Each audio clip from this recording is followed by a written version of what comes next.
C'est quoi la SEPH? SEPH. La RLH, la MDPH, la PSOP, la R20, la GFIP.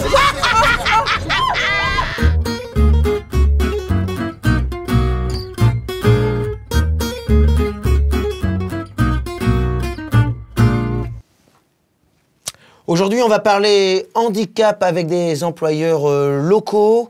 Merci à vous trois d'avoir accepté notre invitation à l'occasion de la SEPH. C'est bien sûr la Semaine européenne de l'emploi des personnes handicapées. Avec nous autour de cette table, Madame Dolbeau, DRH dans une mutuelle. Oui, bonjour, merci pour l'invitation. De rien. Monsieur Apérou, exploitant agricole du côté de Saint-Médard. Bonjour.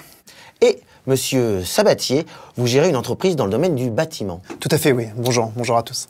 Monsieur Sabatier, on va commencer par vous. Donc, un de vos salariés a été victime d'un accident du travail. Il est revenu après une longue période d'arrêt grâce à un essai encadré. Mais pourriez-vous nous expliquer ce qu'est un essai encadré ? Il est venu dans l'entreprise pendant son arrêt de travail pour voir s'il était capable de reprendre le boulot. Et puis aussi pour permettre aux autres employés de comprendre que malgré un accident, l'entreprise ne va pas les lâcher. Alors, vous nous expliquez qu'à son retour, il n'a pas tout de suite été accepté par ses collègues. En plus, c'était juste après l'accident de travail. Ça a dû les choquer aussi. Oui, ça n'a pas été évident pour tout le monde. Mais c'est dans ces cas-là qu'il faut se comporter en équipe.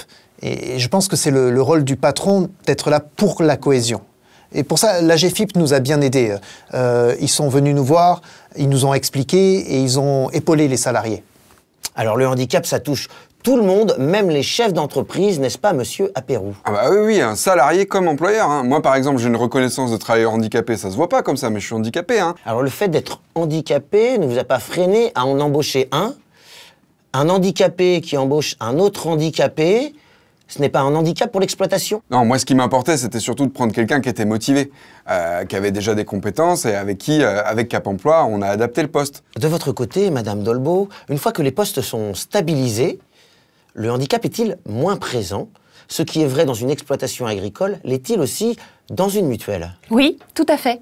C'est exactement comme ça qu'il faut le voir. Nous, dans notre entreprise, nous avons même décidé de réfléchir à tous les postes afin d'améliorer la qualité de vie au travail. Alors cela a un coût. Est-ce que toutes les entreprises peuvent se le permettre? On est aidés, accompagnés. Pour en revenir à vous, Monsieur Sabatier, vous nous disiez tout à l'heure que votre employé est revenu travailler au cours de son arrêt de travail, mais le droit du travail dans tout cela.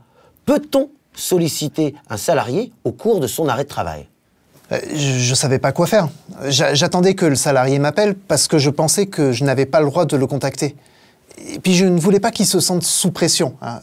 Et puis je lui aurais dit quoi? Dans ce cas, on fait quoi? Maintenant, on sait qu'il y a le rendez-vous de liaison qui nous autorise à le contacter. En fait, la première porte, c'est à nous de l'ouvrir en contactant le service de santé et sécurité au travail. Oui, c'est vrai. Je pensais qu'il n'était là que pour les visites d'embauche ou pour décider qu'un salarié peut reprendre ou non le travail. Mais en fait, ils ont été de bons conseils. Moi, ils ont pu mettre des choses en place pour le retour de mon salarié. Enfin, c'est l'organisme de sécurité sociale qui a validé ça.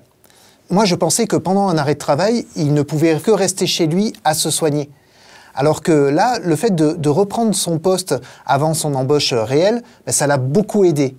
Et moi, ça m'a permis de me projeter sur la réalité de son handicap et de ses besoins. Et pour vous, Monsieur Apérou, c'était les mêmes aides ou autre chose? Alors moi, c'est surtout Cap Emploi qui m'a aidé pour l'embauche du salarié, parce que au début, je savais pas trop comment faire. Et puis après, ils nous ont aidés tous les deux sur l'exploitation pour adapter le poste et tout ça. Et puis le truc que je savais pas, c'est que je pouvais l'embaucher comme apprenti. Moi, par exemple, je savais pas, mais il y a pas d'âge pour être apprenti quand on est en situation de handicap. Ah bon? Eh bien, on en apprend tous les jours.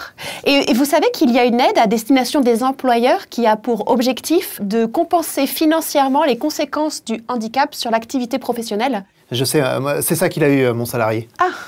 Alors, merci pour vos témoignages unanimes. Merci de nous avoir éclairés sur le sujet de l'embauche des personnes en situation de handicap. On se retrouve demain avec des salariés concernés par le handicap dans le cadre de la SEPH qui nous prouve une fois de plus que travail et handicap, c'est encore possible.